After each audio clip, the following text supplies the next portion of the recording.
Still anxious to find out what that Liverpool 11 is, of course. Now we break away for a few minutes for news time. Moira Stewart. She might well have arrived at Hampden or near Hampden now, so I think we can take a look. This will be her cavalcade. Not cavalcade's not the right word, is it? She and her escorts, anyway. It'll be a first visit, certainly, to the Scottish Cup final.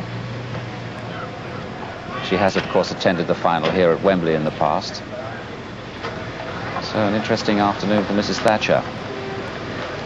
Now back here at Wembley, the leader of the opposition, Mr. Kinnock, and his wife, they've chosen this match today, and they're talking now with David Davis. Mr. and Mrs. Kinnock, can I ask you, have you regularly come to cup finals? Oh, for a long time. Way before I was leader of the opposition, I used to come with my lad, especially, of course, when Liverpool were playing, because he's always been a fanatic.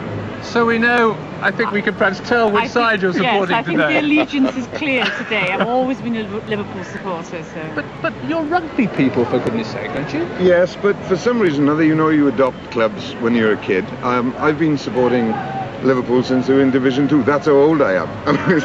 It's a long time ago, and Glennis goes from North Wales. So of course. Not the first game in North Wales. Now, Mrs. Thatcher, we understand, is going to be at the Scottish Cup final today, and there was a chance you might have gone too. Yeah, if Hearts had been playing, and of course they very, very narrowly missed, I would have been there because I've been a Hearts follower since I was a kid. I saw them in the second round against Falkirk.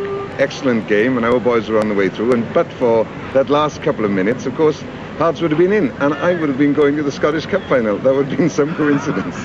Who would have got the better reception, dare I ask? Oh, I daren't say. This is a sporting occasion.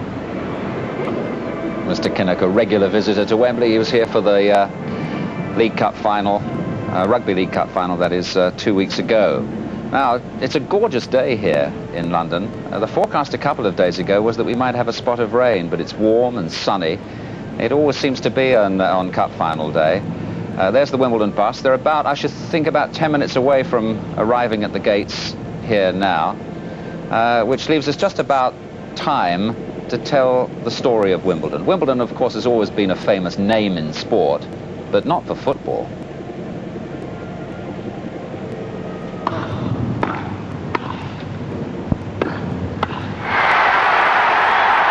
What a fairy tale! Wimbledon are at Wembley. Game, set and semi-final victory for Wimbledon led to ecstatic scenes of celebration, and for once a place in the limelight ahead of their more famous tennis counterpart. As for manager Bobby Gould in his first year at Plough Lane... It's an unbelievable experience, Bob. This time last year I was at Bristol Rovers fighting off relegation under circumstances where we were penniless, been moved to a new ground, having to work many, many long hours. Enjoying that, Bob, but I've learnt a lot from the experiences, and I think it stood me in good stead here at Wimbledon this season. Gould inherited a side whose unorthodox approach to football on and off the field of play had been moulded by Dave Bassett. The former manager also proved something of a prophet.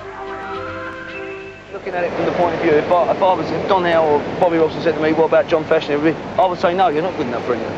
And it was England's Howe, who'd coached Arsenal to 6 Wembley finals, including the double here in '71, who Gould recruited. He knows the dangers now. Sometimes, because it's been an occasion and because of all this build-up before...